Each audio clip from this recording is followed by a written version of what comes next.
আজকে রান্না করছি সিমের মাছ দিয়ে সিম। আমি আগেই বসিয়ে ফেলছি, তাও পরিমাণটা বলি। 1 পিস বড় সাইজের একটা মাছ নেওয়া হলো,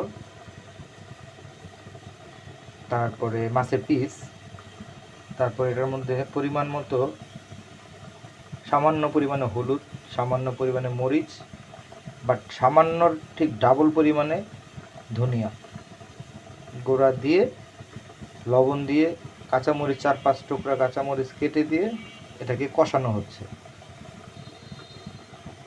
5 মিনিট কষানোর পরে মাছটাকে তুলে ফেলতে হবে, তুলে কাটা বাছতে হবে। তারপর সেটার মধ্যে, এই ঝোলটার মধ্যে সিমগুলোকে দিয়ে দিতে হবে। এরপরে সিমটা যখন সেদ্ধ হতে থাকবে 10 মিনিট পরে, এরপরে মাছের কাঁটাগুলো ছাড়ানো মাছের টুকরাটাকে এখানে আবার দিয়ে দিতে হবে। দিয়ে যতক্ষণ সময় লাগে 10-15 মিনিট পরে ওর উপরে সুন্দরভাবে ধনেপাতা ছড়ায় ছিটাই দিয়ে তুলে ফেললেই হয়ে গেল সিমের মাছের ঝোল। যে পরিমাণ মতো সিম নিয়ে নিলাম, এই যে সিমগুলোকে অর্ধেক অর্ধেক করে কেটে নিয়ে নিছি। ধনেপাতা রেডি আছে। পরবর্তীতে আরও 2 পিস কাঁচামরিচ দিব, যাতে একটু ঝাল ঝাল হয় আর কি। সম্পূর্ণ প্রসেসটাই কাঁচামরিচের উপর নির্ভর করে। শুকনো মরিচটাকে অ্যাভয়েড করতে হবে। ধনিয়ার গুঁড়াটাকে একটু বেশি পরিমাণে দিতে হবে, হচ্ছে ব্যাপার। এই যে মাছের টুকরাটাকে তুলে নিলাম, এখন কাটা ছাড়িয়ে ফেলবো। এই জায়গায় যে ঝোলটা আছে, ঝোলের মধ্যে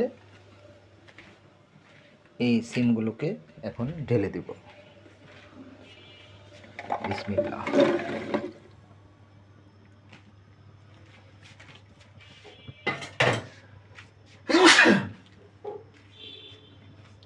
একটা জিনিস, সেটা হচ্ছে অবশ্যই কিন্তু এই তরকারিটা রান্না করার সময় হাঁচি আসবে, হাঁচি দিতে হবে। হাঁচি না দিলে কিন্তু তরকারিটা স্বাদ হবে না, এটা কিন্তু মাথায় থাকতে হবে। আচ্ছা, এমন পরিমাণে পানি দিতে হবে যাতে করে এটার উপরেই সিমগুলো সিদ্ধ হয়ে যায়। এখন আমি এটা মিক্সড করে দিচ্ছি। মিক্সড করে এখন আমি এটার মধ্যে আর পানি দিব না, এই পানিতেই সিমগুলো সিদ্ধ হয়ে যাবে।